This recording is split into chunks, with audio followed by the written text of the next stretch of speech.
I'm guessing you've been called stubborn before, or at least you've called other people stubborn. I know I have definitely been called stubborn, and typically in my house, it's when our dog has just gone outside to do his business, and 30 minutes later, he's back up there whining at us again to go out.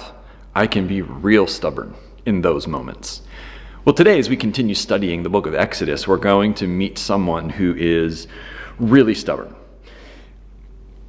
After 40 years of growing up, adopted into the royal family of Egypt, and then after another 40 years living away from Egypt, Moses, who is not the stubborn person, has returned to Egypt. But now he's not a royal. Now he's got his own family, and actually, he's on a mission from God. He's being led by God's miraculous work, and he's won the support of his people, the nation of Israel. And so, with his brother Aaron at his side, they turn their attention to the mission of God, which is to talk with the king, the Pharaoh. That's where Exodus chapter 5 begins. The account, as told in the story itself, goes by really quickly. Moses and Aaron, they go to the Pharaoh, they declare the message of the Lord that says, "Let my people go so that they may go and have a festival with me in the desert."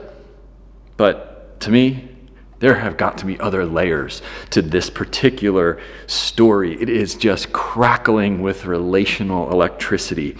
Remember, Moses grew up in that same royal family for his first 40 years of life, and scholars are uncertain if that particular Pharaoh is his father or his brother, but almost certainly it's one of the two. They're people who spent 40 years with Moses. They knew him. Now, we have no indication to know how those 40 years went. Perhaps they were really difficult, maybe they were very positive, but we do know how they finished. Moses killed an Egyptian. That Egyptian was abusing some of his countrymen. Word got out, and Moses fled for his life. So imagine what it might have felt like at this reunion 40 years later. I'm guessing there were all sorts of emotions. There could have been nostalgia about the past, fear of recrimination. I mean, maybe when God came to Moses in the burning bush and told Moses to go back to Egypt, and Moses pushed back so hard against God, it could be because Moses was scared about facing the consequences of the murder he committed. Well, now Moses is right in front of that Pharaoh, the person who has the power to sentence him with capital punishment. Instead of confessing his murder or a description of some kind of joyous reunion, what we hear is Moses communicating the message that God asked him to give, and that is, Pharaoh, release the entire population of the enslaved Israelites so that they can go into the desert and have a festival. If I were Moses in that moment, I think I'd be feeling really nervous. Here's why. A few years ago, a college friend of mine reached out to me. We had known each other even before college. We played soccer together, and I was thrilled to reconnect, get lunch. But mid-lunch, his tone changed. He launched into a pitch about a new business that he was involved in, and a realization dawned over me. My friend's real reason for me was getting together was not friendship. It was finances. He wanted to recruit me to a multi-level marketing venture. More recently, one of my pastoral colleagues texted me that he was in Lancaster and he was interested in stopping by, and I thought that's great. He and I had spent a lot of time together over the years. He's retired now, though, and I hadn't seen him, so he came by and we caught up a bit, and then he opened up his laptop to do a presentation.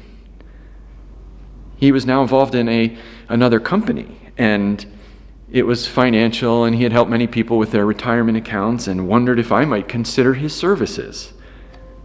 When he left, I had that same feeling, kind of feeling used, as though I just lost 90 minutes of my life that I wasn't going to get back. I personally prefer to have a period of renewing a relationship before I ask people for something. I hate it when I imagine that the other person might be thinking he's just reaching out to me because he wants something from me. It just feels very self-serving to reach out of the blue to try and ask people something. And yet, that's essentially what God has asked Moses to do. So if I were Moses, I would be thinking, Lord, seriously? I can't just go in there and launch this massive request to the Pharaoh. Let's take some time. Let's work on this. Give me a couple months. Now, we don't know. Maybe Moses did take a couple months before he went in and asked. Exodus really is sparse with the details. All we get is the ask and Pharaoh's response, which is this: who is the Lord, that I should obey him and let Israel go? I do not know the Lord, and I will not let Israel go. Now, in our Bibles, that word Lord is all 4 capital letters, and you might remember that from a few weeks ago. When English Bibles use those 4 letters, L-O-R-D, in all caps, they are translating the Hebrew word Yahweh, the personal name of God. So Moses has introduced God to the Pharaoh, and he's using God's personal name, but Pharaoh says, I have no idea who that is. Yahweh means nothing to Pharaoh. I kind of wondered if maybe he should have known a little bit. I say that because the people of Israel who have been enslaved in Egypt have been there for 400 plus years. Those are Yahweh's people. Surely, during those centuries, the Egyptians would have learned something about Israelite culture and religion. But remember, we learned a few chapters ago that Moses didn't even know the name of God, Yahweh. Yahweh had to introduce himself to Moses at the burning bush. So it's very possible that the Egyptians did know something, that maybe Israel had religion, but the Egyptians did not know the personal name of the Hebrews' God. And maybe the Hebrews didn't even know the name, at least until Moses and Aaron show up, which we heard in chapter 4. Now, for all Pharaoh knows at this point in the ask is that Moses and Aaron could be making this whole thing up. This God, this situation. And so he says no. He will not let the people go to a quote-unquote religious festival. And I say that in quotes because, as we're going to see in verse 9, Pharaoh suspects that Moses and Aaron are lying. Pharaoh could be thinking, I know what you guys are up to. There's no God named Yahweh. There's no religious festival. You just want the nation to escape slavery. And that's not going to happen. That's my workforce. Do you think I'm an idiot? Moses and Aaron are undeterred. And this time, they add a really fascinating detail, which we read about in verse 3. If the people of Israel do not go out to the desert to this festival, they tell Pharaoh, then Yahweh their God will strike the people with plagues and the sword. That's intense. They're making Yahweh out to be this really awful God. But maybe they're lying to kind of twist Pharaoh's arm. They're essentially saying, Pharaoh, either you let us go to this festival or you're going to give up your workforce anyway because God will kill us. Then where will you be? Pharaoh, he's unfazed. He is absolutely focused on his labor force, and he accuses Moses and Aaron at this point of lying, trying to undermine his economic engine. And it gives Pharaoh an idea. Pharaoh will teach them to confront him with these ridiculous requests. He actually goes in the opposite direction of freedom, and he commands his officials to stop supplying straw for bricks for the Israelites. Now the Israelites they have to go get the straw for themselves, and they still have to make the same quota of bricks. In this response from Pharaoh, we get the first indications of his unbelievable immaturity, his poor leadership, his arrogance, his pride. He doesn't ask Moses and Aaron for more details or what led to this, where are they coming from. He doesn't seem to wonder about their motivations at all. Instead, he assumes he knows what Moses and Aaron are up to. Notice Pharaoh's faulty assessment of his own ability to understand the situation. He's not just confident, he's blinded by pride and arrogance. Now, perhaps he thinks he's got a good idea, that harsher working conditions will help Moses and Aaron and the Israelites get this idea out of their minds, that they need to leave for a festival. Maybe he actually thinks that the people will rebel against Moses and Aaron, try to restore leadership to whoever was in charge before they showed up, because things were fine, or at least they seemed to be. So, that's what happens. Pharaoh's harsh decision makes life even more horrible for the Israelites than it already had been. That, in turn, causes the Israelite foremen to appeal to Pharaoh. They want this to stop. Why can't it be the way it used to be? Pharaoh says, you're lazy. There's not going to be any change. He's stubborn. He's hard-hearted. So the Israelite foremen go to the next option, Moses and Aaron. And they proclaim judgment from God on Moses and Aaron. They are so upset that this happened. In what is now resulting in kind of a chain reaction of appeals, Moses then goes to God, and he appeals to God. So far, it seems like Pharaoh's response is working. In chapter 6, then, God responds to Moses' appeal. He is not at all concerned about the frustrations. He tells Moses this, "Watch what I will do. Pharaoh will be begging you to leave." And then God has a very personal conversation with Moses. He reminds Moses that he, Yahweh, their God, is the God of Israelites' patriarchs, Abraham, Isaac, and Jacob. And he points out the covenant that he made with them to give them the land of Canaan. And he says, I have heard my people cry because of slavery in Egypt. God is a God who remembers his covenant. He is faithful to his people. And then in verses 6 through 8, if you open your Bibles, you see this. Count how many times God uses the phrase, I will. 7 times. God says he will do this. He will free his people. He will bring them to the land of the covenant. Over and over and over, God reminds Moses that he, Yahweh, is their God. And he will do it. In the middle of this powerful proclamation, he makes a very interesting statement. This time he uses the phrase, you will. God says to Moses, I will do this and I will do that, and you will know that I am Yahweh your God. He's saying, Moses, watch, pay attention, see what happens when I do what I tell you that I will do. Then you will know that I am who I say I am. It's a pretty intense moment. God is very strongly presenting himself and his ways to Moses. And I wonder if Moses had a twinge of those feelings of fear that he had at the burning bush. Because God is powerful. God is stating boldly that Moses and the people need to trust him. It's an intense moment, and it is intense enough that God convinces Moses. But what about the people? Will Moses be able to now win them over? Moses reports all this to the people, his conversation with God, and no, it doesn't go well. They're not convinced.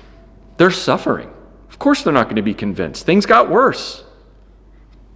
It really makes sense. I mean, think about what just happened. The people had cried out to God, and God answered by bringing Moses back to town. And that might have actually excited a lot of people. Moses was a really good option. He might have been their best shot. He used to be an insider. Maybe he still had some favor with the Pharaoh. What the people didn't know, though, was that Moses was not their best shot. God, Yahweh, was their best shot. Because they didn't understand, when Moses then goes to Pharaoh and it seems to backfire, they are angry. They don't realize God is only just getting started. So he tells Moses, go back to Pharaoh. Try again. But this time, no mention of the festival. Tell Pharaoh, let my people go. Have you ever heard that definition of idiocy as doing the same thing over and over again and expecting a different result? Moses says something like that to God. He says, Lord, not even the Israelites are listening to me. It's ridiculous to think that Pharaoh will. And by the way, you remember, don't you, that I'm a terrible speaker? Now, at this point in the narrative, we're at the beginning of chapter 6, there's a brief excursus. It goes pretty much through the end of chapter 6, and it details the heads of the Israelite families. So let's skip right through that and pick up at the beginning of chapter 1.